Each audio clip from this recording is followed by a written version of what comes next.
Mr. Men, Little Miss, the Christmas Contest.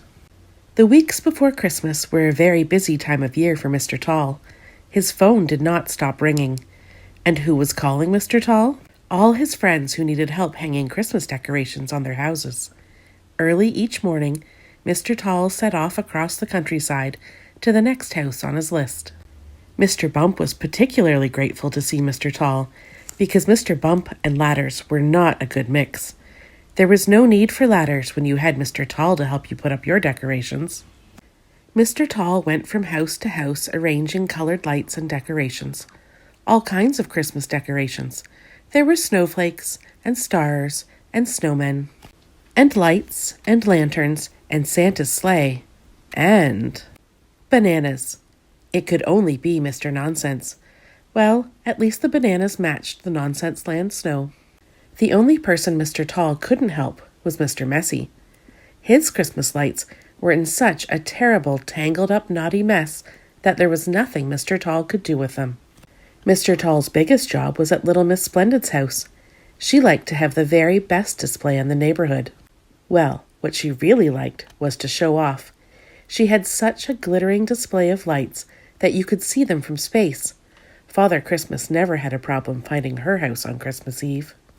"This year," said Little Miss Splendid, "we ought to organize a competition for the best Christmas house." "I wonder why you'd suggest that," smiled Mr. Tall. "It would be fun," cried Little Miss Splendid. "You should be the judge," said Mr. Tall. "But then I couldn't enter," said Little Miss Splendid. "I know," laughed Mr. Tall with a wink. "Okay, we'll both be judges, but next year I get to enter," said Little Miss Splendid. And so the two of them organized the festive competition. There were a lot of entries, and Little Miss Splendid and Mr. Tall were at the lighting up of each house. Mr. Perfect had high hopes, but when he turned on his lights, nothing happened. He couldn't understand what had gone wrong. But what had gone wrong was Little Miss Naughty. She had stolen all of his light bulbs. Little Miss Chatterbox's display only covered half her house, which Little Miss Splendid and Mr. Tall thought was rather odd. But not at all odd if you knew that the phone had rung halfway through Little Miss Chatterbox hanging up her lights. And when had the phone rung? 3 days ago. But her display was much better than Mr. Mean's. Little Miss Splendid and Mr. Tall wondered why he had bothered. Little Miss Scatterbrain had gone to a lot of trouble. She had a wonderful display, but it wasn't quite right. Well, in fact, it was quite wrong. Little Miss Splendid and Mr. Tall visited a lot of houses, and some of the Christmas decorations were good, but they couldn't find that extra special festive display that they were looking for. Something that would amaze them. Something that would surprise them.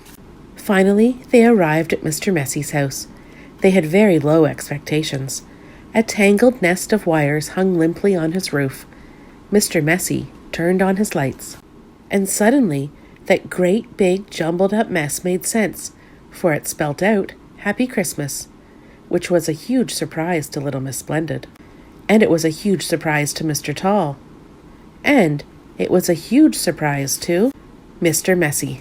"Well, I never," he exclaimed. It was such an amazing surprise that Little Miss Splendid and Mr. Tall declared him the winner on the spot. "And next year you get to be the judge," said Little Miss Splendid to Mr. Messy.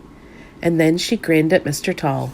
"Now, I wonder who will win next year's competition."